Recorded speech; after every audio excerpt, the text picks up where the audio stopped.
kubarikiwa, unakuwa uko na story.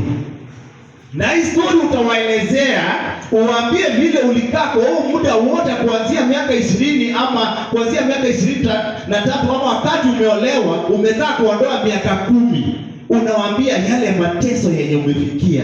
Imagine mpaka kupatiana mjakazi wake. Ni uchungu ulioko aje.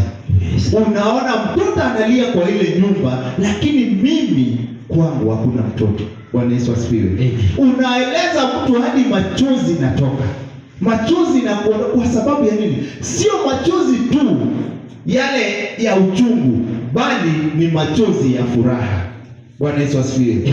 Jambo unapotendewa jambo na Mwenyezi Mungu, unapata labda ulikuwa na shida fulani imekufinya sana. Saizi hapa hata nikuhubirie nikuambie tunaenda mbinguni.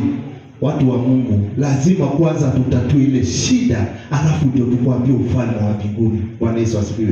Ndio kwa maana Yesu alipitia kwenye mateso moja kwa ingine, ili kutuonyesha sisi yale tunafaa kujua kwa kwenye maisha kuna njia za kwenda moja kwa nyingine.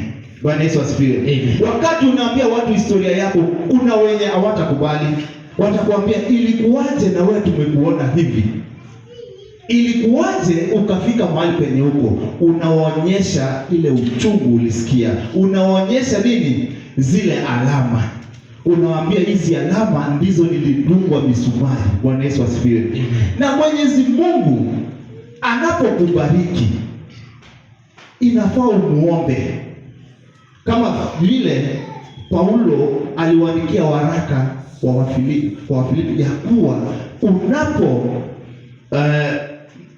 Philippians 4:6-7 akawaambia kuwa usiwe na wasiwasi, msiwe na mawazo nyingi, kwa sababu Mwenyezi Mungu